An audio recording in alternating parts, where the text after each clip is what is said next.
Steve Jewin for MMAmania.com. This interview with the Hardcore Kid Emanuel Newton was recorded on February 10th, 2016, before his fight with Linton Vassell at Bellator 149, Shamrock vs. Gracie 3. It's a rematch. Previously, Emanuel Newton won the fight in the 5th round in defense of his light heavyweight title. He's on a quest to get back to that title shot, and we'll talk to him about it today in this interview for MMA Mania. Emanuel Newton, you're on the phone with Steve Jewin of MMA Mania. Hello, Steve. Hey, Mr. Newton, it's good to talk to you again. How are you feeling today? Great. Just driving back from getting my medicals done. And that's about it. I assume everything's good to go then? All the paperwork cleared? You're set for the fight? Set for the fight. Set to get in here and put on a show. All right. Well, it is a rematch. You faced Linton Vassell before at Bellator 130 and won that fight in the 5th round. So how do you think this fight's going to go compared to that one? I definitely want to do less grappling. We kind of turned it into a grappling fight, and that's where Linton's real strong at. So definitely want to do less grappling. Definitely want to do more striking. Definitely want to look to go in there and just impose my will and show what I'm made of. Yes, indeed. Well, one of the things that you did show your will in was the later rounds in that fight, because cardio seemed to benefit you. I thought you got stronger as that fight went on. No, yeah, my cardio's always on point. My mind's always in different places throughout the fight. I'm kind of a different thinker. So your cardio's always on point. But I know Linton, it's 3 rounds to 5. It's a lot different. And then I know that I'm sure his weight cuts have been better. We actually helped him out with his weight cuts because he would come to us and man, I cut so much weight. And then my trainer Antonio gave him some ideas, and all of a sudden he's like, man, my weight cuts have been so easy, And I'm kind of like, fuck, man, we kind of gave him a golden jewel there. But it is what it is. I'm still going in there, still gonna fight, and that means I just have to be more on top of my game this fight. That's true. So no regrets then about helping him out with the advice. You figure it won't matter in the end. It won't matter in the end, man, because I've revamped myself. I've changed things up in training. I've added some new things, took some other things away, and it's going to shine here on that Friday night. Now, is part of the reason you've changed things up is because of the results from Bellator 142? Did you feel like you weren't yourself in that fight with Phil Davis? No, yeah, for sure. Made some mistakes the day of that fight.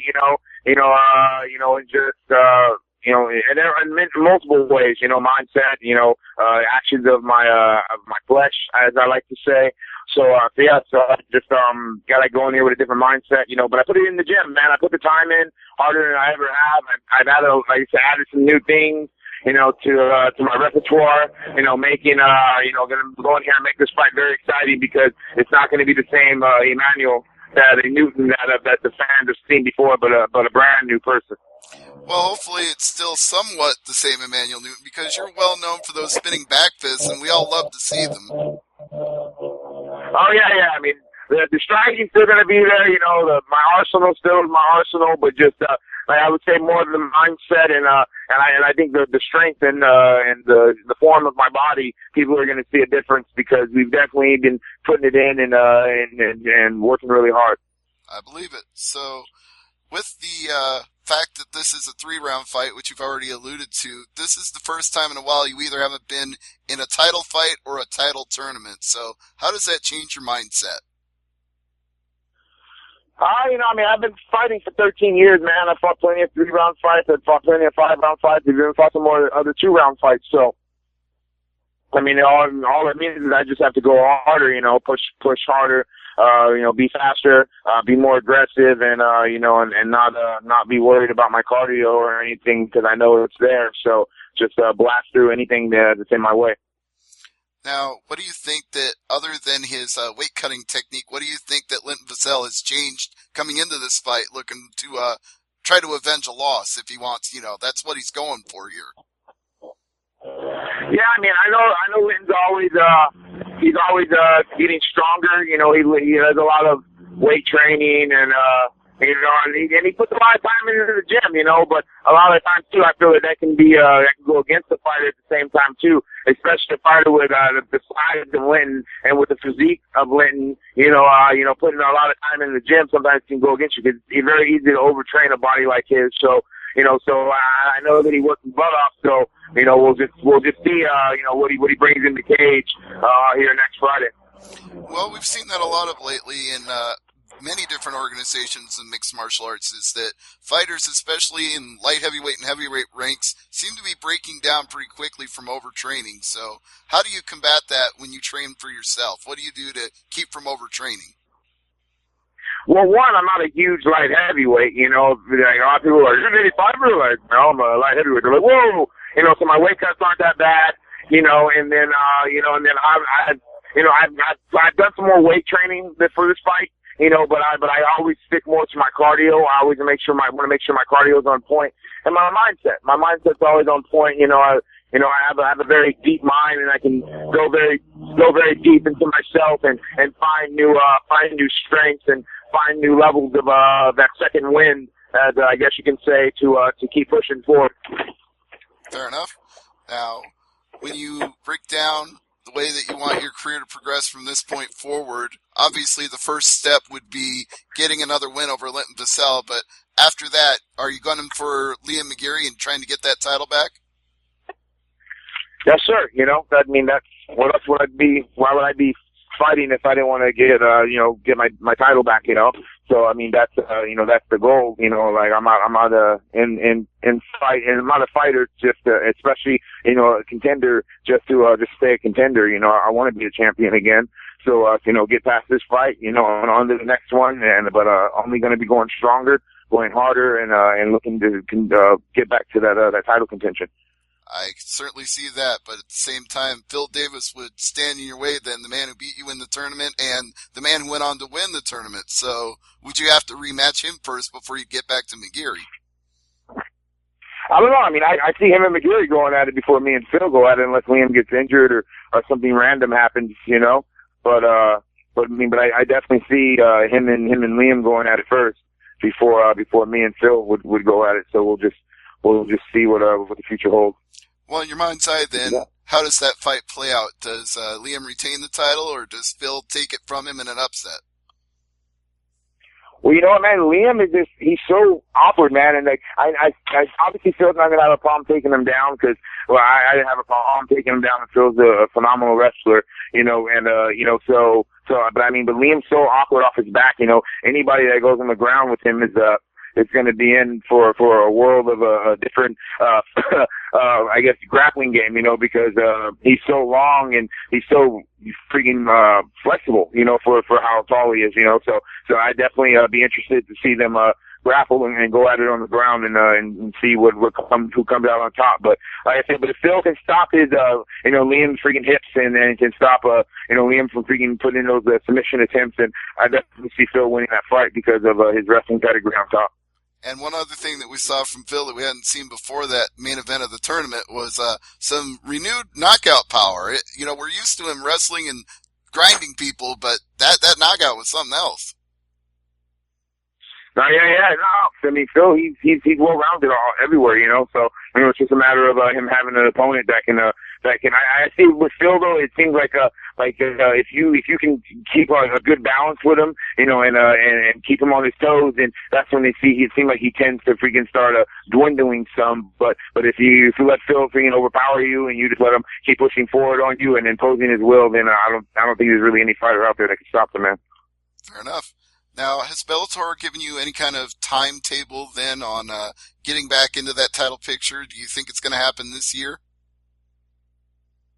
I would hope so, so we'll just see, leaving it in God's hands, for my opinion, whatever the Lord sees fit, for whatever time frame he sees fit for me to get back in there and get the title back, and then that'll be it. But other than that, I'm just going in there to fight, win some fights, and provide for mine.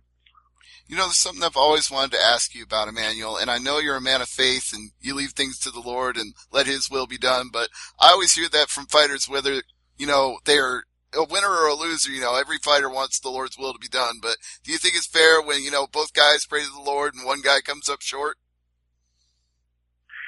Yeah, man. I mean, when it comes down to that, I think it's more just the other person's works, you know.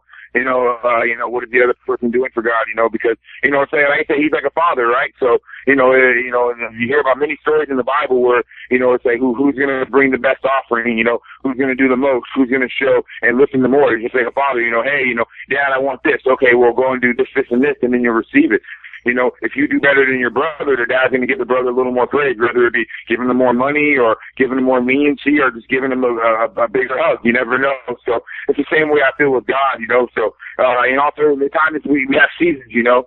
Just everything's relative, you know. Like it's proven, you know. Like a woman has her monthly cycle, right? You know, the earth has its seasons too: winter, spring, fall, and summer. So we have seasons too, you know, seasons to grow and seasons to fall, you know, because you know, like a tree doesn't get stronger, you know, by the branches staying strong. The branches have to bend. Some of the branches have to break off to make room for new branches to make stronger fruit. So you know, all is relative. You know, we are from the earth. This is very much proven. You come from dust, you go back to dust. So it's the same thing with us. We also have seasons. This is also talked about in the Bible. So I feel that it's just about seasons and also about your works that you do for God, you know, staying on that path. So I guess the bottom line in on it then would be that hard work pays dividends, and, you know, all things being equal, whoever works the hardest is going to reap the most reward. Yeah, sure. I mean, not that you see just in general, you know, for you, the people that study the most get the best grades. You know, the people that freaking put the most time in the gym, you know, have the best freaking showings in the ring, you know. So it's just a matter of that person understanding themselves. Nobody has the same fingerprints. We're all created equal, but yet we're all different because in that, you know, if a father has 10 kids and one's going to be number 1 and one's going to be number 10, you know, so no matter what, we almost have a mark on us that makes us different. So it's up to that person to understand themselves and be able to conglomerately bring that all together within themselves to have the best results in whatever actions they want to be, whatever they want to do. All right. Well, if hard work pays dividends, I have no reason to doubt it will pay well for you at Bellator 149, Shamrock versus Gracie 3. But what do you think about that main event, those two legends fighting on the same card as you? You know, man, I feel honored, you know, to be fighting with them, you know, especially having seen Gracie fighting forever, you know. So I mean, I think it should be interesting, you know. And then also it's a rematch. You know, Gracie won last, so we'll see what they bring into the ring here next Friday. Do you think Shamrock having a fight last year at Bellator 138 helps? Did he knock off enough ring rust, or is that not really an advantage considering that Gracie already had his number in one of their two previous fights? Well, you know, one thing with guys their age is, you know, the training, you know, they can tear your body down. Obviously, you're going to get torn down a lot faster than somebody, you know, that's 10, 15 years younger than you. I mean, I feel it. You know, I just turned 32, you know, and I feel, you know, I feel that when I wake up in the morning, I'm a little more okay, you know, not as much hop in my step as I had when I was, you know, 24, 25.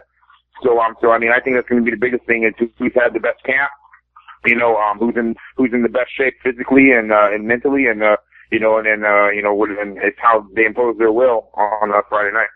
Right. Well, you're right. The age is pretty relative compared to, you know, when we had the Kimbo Slice and Ken Shamrock fight. They were way apart in age, so it might actually make for a better matchup this time around. I believe so. I believe so. I mean, that would make more sense, you know. Indeed it would. So, Bellator 149, Toyota Center, Houston, Texas, Shamrock versus Gracie 3, and the rematch between Emanuel Newton and Linton Vassell. It's a great card, and before I let you go, Mr. Newton, please plug anything you'd like. You know, just my sponsor, you know, Hayabusa, see who else I got, Bellacoat, Gen X energy drinks. Try this energy drink out, guys. Gen X, man, it's no aspartame in it. Ain't gonna tear your stomach up. Tastes a lot like freaking Red Bull. You know, it's got a lot more vitamins in it. Amazing drink.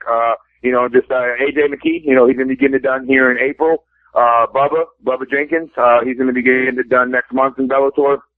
So, you know, just, keep watching us, keep cheering us on, and, you know, and just, keep following us, you know, on my Instagram at, Newton Emanuel, and then, my Twitter is, Emanuel Newton MMA. So get down on it, check me out, and then support your boy.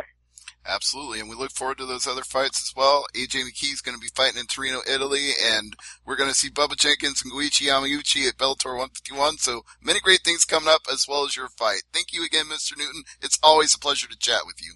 All right, thank you, sir. Have a good one. You too, and thanks, CJ.